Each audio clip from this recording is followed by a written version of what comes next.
This is Michael Orrell of MobileBurn.com, and today we're reviewing the BlackBerry Curve 8900 from Research in Motion. This is the new 8900 version that is available for T-Mobile USA in the United States. You can see it looks very much like the Curve 8300 series that we're used to. Even the keypad is quite the same. You can see there's spaces in between the individual keys on the QWERTY keyboard, unlike those on the 8800 series devices or the Bold, even, which came out recently last year.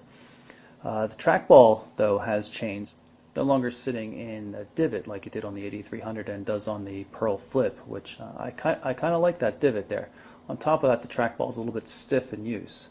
So apart from that, though, is very much like the Curve experience we've come to expect in terms of text input. On the side, we've got a button here that can be set to a user function, such as like voice dialing. Similarly, there's a button over here which by default launches the camera. Oddly enough, even though it is a two-stage button that you can press in slightly to get focus and fully to take the photo, the 8900 seems incapable of taking a proper photo in landscape mode, so we're not sure why even bother with that. You've got the volume controls right here, micro USB connector for data and charging, and a 3.5mm audio port for regular headsets. Up top, it's a little bit hard to see the markings. It's just like on the Storm. You press down here and it will put the phone into lock mode, standby mode, and there's a mute button control over there. Not too much to see other than the microphone on the bottom. Back panel is home to the 3.2 megapixel autofocus camera and the flash, which is right there. This little doodad down here is the connector for the rear cover. It's spring-loaded, comes off very easily. It's very cheaply made though, and quite honestly it doesn't fit very well. It's one of the only real problems in the design, and you can probably hear it when I tap on it. It's quite loose. The side panels and the bottom are covered with a nice soft touch rubber feeling though, which I like a lot. We did have some problems with it eventually peeling off on the 8300 series though, so we'll see if it lasts any longer on the 8900. In terms of size, the 8900 Curve is just about the same size as the 8300. It's a little bit longer, a little bit thinner, but very, very similar from a user's perspective.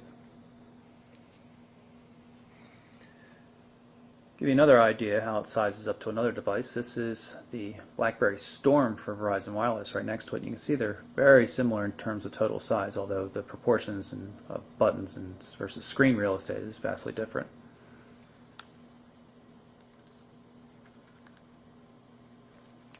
But if you line them up, very similar. Storm's a little bit wider, maybe a little bit longer as well, and probably a wee bit thicker, but very similar. We're going to take a quick look at the user interface on the BlackBerry Curve 8900. You can see right here on the home screen there's a row of icons that you can access across the bottom of the screen. Good thing about that is that the icons actually make up the top row of the main menu, and since you can rearrange the main menu as you please, moving icons around or whatever, it's really easy to change what shows up on the home screen, which is really nice. The downside of the home screen is that with the themes that are included, which are pretty limited, the vast majority of this nice 480 by 360 pixel display goes unused. In the past we've seen other themes that showed inbound messages, current appointments for the day, that kind of stuff, and this just seems like a colossal waste of display for me.